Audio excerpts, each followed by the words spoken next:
नमस्कार, मैं हूं राहुल चौधरी और डीएनपी इंडिया में आपका स्वागत है। डेरा सच्चा सौदा प्रमुख गुरमीत राम रहीम सिंह को एक बार फिर से पैरोल मिली है। इस बार राम रहीम को 50 दिनों की पैरोल मिली है। इस तरह पिछले 4 सालों में 9वीं बार राम रहीम को पैरोल दी गई है। राम रहीम रोहतक की सुनारिया जेल में बंद है। डेरा प्रमुख को जब जब पैरोल दी जाती है तब तब हरियाणा सरकार विपक्ष के निशाने पर आ जाती है।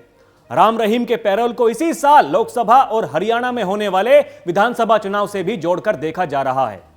यह सरकार की मेहरबानी है या फिर कानूनी प्रावधानों की कमजोरी? आखिर कौन बार बार राम रहीम को जेल से बाहर निकाल लेता है और क्यों उसकी हर रिहाई में कोई ना कोई चुनावी कनेक्शन जरूर होता है? आज इसी मुद्दे पर बात करेंगे। गुरमीत राम रहीम बलात्कार और हत्या के मामले में हरियाणा की सुनारिया जेल में साल 2017 से बंद है। राम रहीम उम्र कैद की सजा काट रहा है, लेकिन पिछले करीब 6.5 साल की अपनी सजा के दौरान कभी पैरोल तो कभी फरलों पर वो बार बार आते रहता है और रिहाई की मियाद खत्म होने पर फिर से जेल में जाकर बंद हो जाता है। 25 अगस्त 2017 से जेल में बंद राम रहीम अभी तक कुल 9 बार जेल से बाहर आ चुका है। पहली बार वो 24 अक्टूबर 2020 को एक दिन की पैरोल पर बाहर आया था और तब उसकी मां बीमार थी। फिर 21 मई 2021 को उसे 12 घंटों के लिए पुलिस सुरक्षा में जेल से रिहा किया गया था ताकि वो अपनी बीमार मां से मिल सके। फरवरी 2022 में तो उसे अपने परिवार से मिलने के लिए 21 दिनों की रिहाई दी गई थी और तब उसे सरकार की ओर से जेड सिक्योरिटी भी दी गई।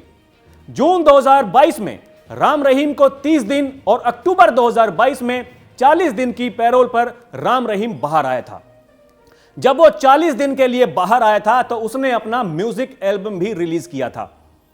जनवरी 2023 में 40 दिनों की पैरोल पर वो बाहर आया था तो जुलाई 2023 में वो 30 दिनों के लिए जेल से बाहर आया। फिर नवंबर 2023 में एक बार फिर वो 21 दिनों के लिए जेल से बाहर आया था।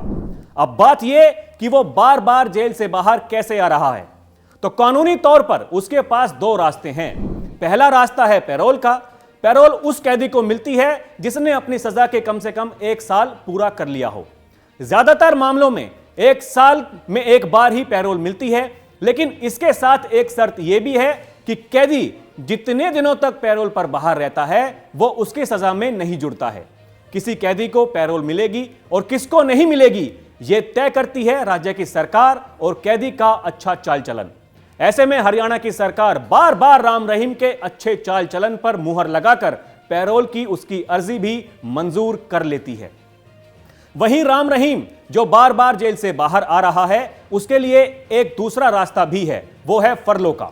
किसी कैदी को फरलो तब मिलती है जब उसने अपनी सजा के कम से कम 3 साल जेल में बिताए हों। इस लिहाज से राम रहीम 3 साल जेल में बिता चुका है। फरलो की खास बात यह है कि यह अवधि सजा में भी जुड़ती है, यानी कि फरलो पर बाहर आने पर कैदी को अतिरिक्त सजा नहीं भुगतनी होती है। सबसे बड़ा सवाल यह है कि क्या राम रहीम की जेल से रिहाई का कोई चुनावी कनेक्शन भी है?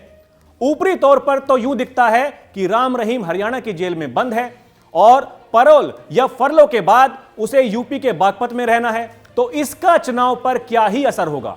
लेकिन पिछले पैरोल और फरलो पर रिहाई के दौरान अगर राम रहीम के ऑनलाइन दरबार को देखें तो स्थिति बिल्कुल साफ हो जाती है। इससे पहले जब राम रहीम बाहर आया तो राजस्थान में चुनाव थे।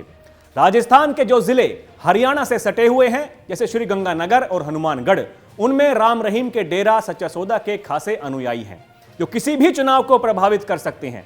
राम रहीम खुद श्रीगंगानगर का रहने वाला है तो राजस्थान उसके प्रभाव से अछूता नहीं है। तब राम रहीम की रिहाई को राजस्थान के चुनावी रण के साथ जोड़कर देखा गया था। उससे पहले भी जब हरियाणा के आदमपुर में उपचुनाव और पंचायत के चुनाव थे तो उस दौरान अक्टूबर 2022 में राम रहीम की रिहाई हुई थी। उससे पहले फरवरी 2022 में जब फरलो पर 21 दिनों के लिए राम रहीम रिहा हुआ था, उस वक्त पंजाब में विधानसभा के चुनाव थे। उस दौरान भी कांग्रेस के कई नेताओं ने इसको लेकर आपत्ति जताई थी। इस तरह राम रहीम की रिहाई को लेकर सवाल उठते रहते हैं, लेकिन होता कुछ नहीं। अभी के लिए इतना ही। खबरों का सिलसिला जारी है। आप देखते रहिए डीएनपी इंडिया। नमस्कार।